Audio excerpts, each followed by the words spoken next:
होता है, जो तर्क संगत बात करता है, जो तर्क संगत बात करता है, वही डिसीजन मेकर हो सकता है, वही अधिकारी बन सकता है।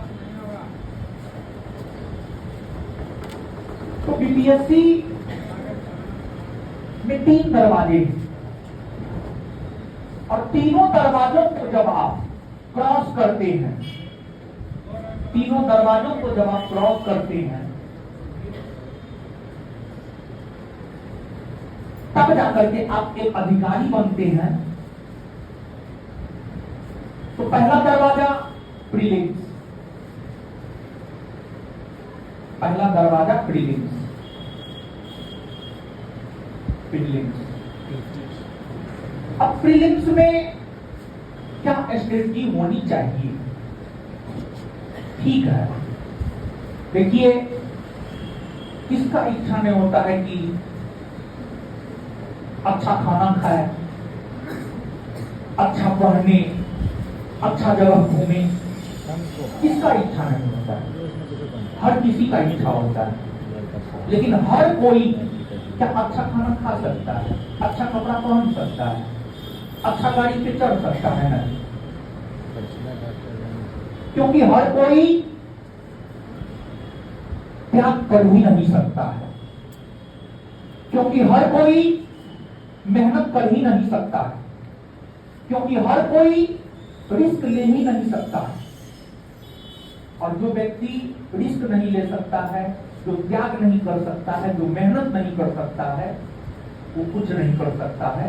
जीवन में रिस्क लेना बहुत जरूरी होता है, त्याग करना, मेहनत करना बहुत जरूरी होता है। ये सब तो मोटिवेशन की बातें हैं, लेकिन अगर परीक्षा निकालने की बात करें, पहला दरवाजा तो प्रीलिम्स ही है। प्रीलिम्स पास करेंगे तभी आप मेंस लिख पाएंगे, मेंस पास करेंगे तभी आप इंटरव्यू दे पाएंगे। तो अब पहला दरवाजा को पार करने के लिए क्या रणनीति होनी चाहिए?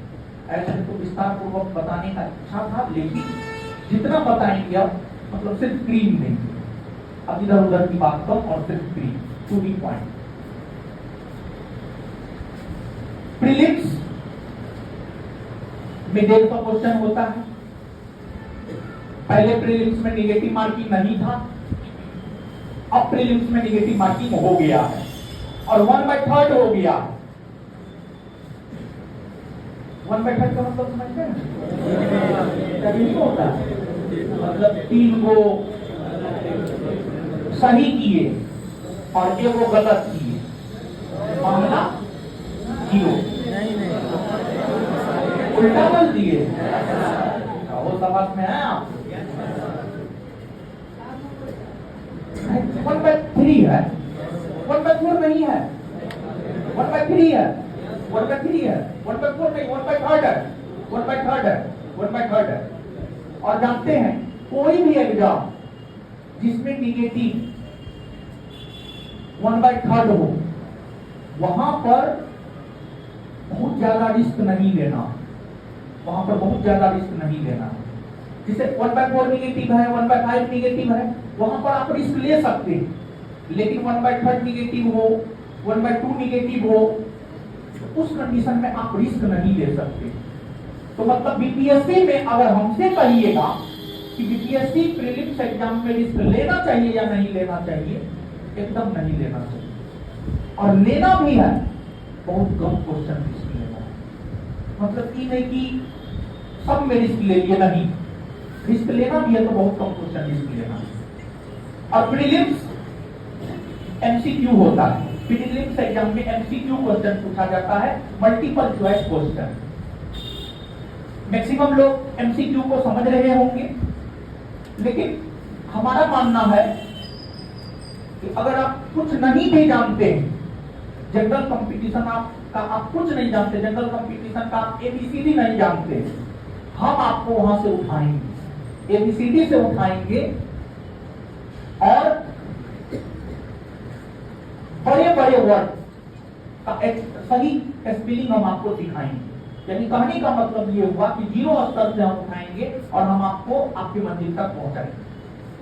तो एमसीक्यू, एमसीक्यू जैसे एक क्वेश्चन है कि हिंद स्वराज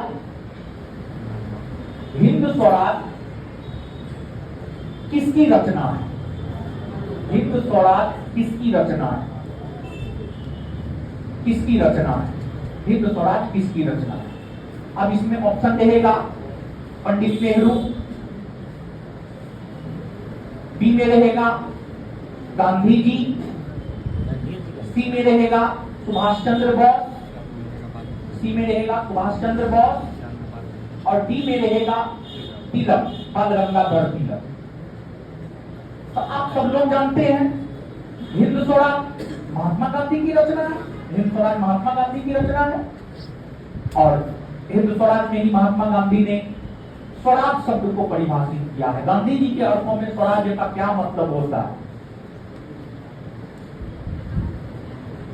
ये एमसीक्यू क्वेश्चन हो गया, मल्टीपल चॉइस क्वेश्चन। इसी को एमसीक्यू कहा जाता है, मल्टीपल चॉइस क्वेश्चन कहा जाता है। ये जो क्वेश्चन आप देख रहे हैं ना, इसी को एमसीक्यू कहा जाता है, मल्टीपल चॉइस क्वेश्चन कहा जाता है। तो जो आपसे पहले नहीं समझ रहे थे कि एमसीक्यू क्या होता है, वो इस बात को समझिए, यही होता है एमसीक्यू, मल्टीपल चॉइस क्वेश्चन। एक क्वेश्चन होता है, उसके 4 ऑप्शन होते हैं, 4 ऑप्शन में से एक सही होता है, जो सही होता है उसी को टिक करना होता है आपको। तो प्रीलिम्स एमसीक्यू होता है। प्रीलिम्स निकालने के लिए ऐसे तो कई सारी बातें हैं बताने के लिए, लेकिन प्रीलिम्स निकालने के लिए 2 महत्वपूर्ण बात है। प्रीलिम्स निकालने के लिए 2 महत्वपूर्ण बात है जिस पर आपको विशेष तौर पर ध्यान देना चाहिए। पहली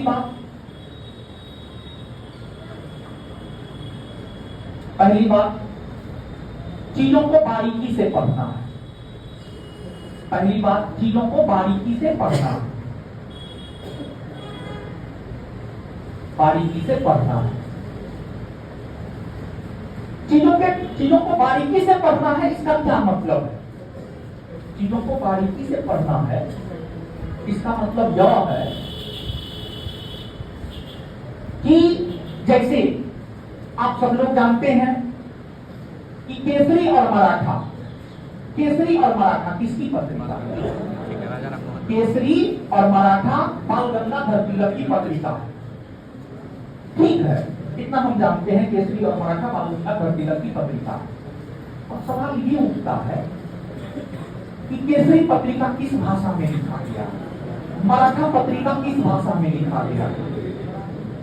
जिस भी भाषा में लिखा जाए मतलब उससे नहीं, हम चीजों को बारीकी से पढ़ना है, इसका मतलब हम समझा रहे हैं। आप आंसर पर मत जाइए, अभी हर आंसर हम लोग आपको बताएंगे, आप आंसर पर मत जाइए। हम तो ये बात बोल रहे हैं कि चीजों को बारीकी से पढ़ना है, इसके मतलब को आप समझिए, आप आंसर मत कीजिए।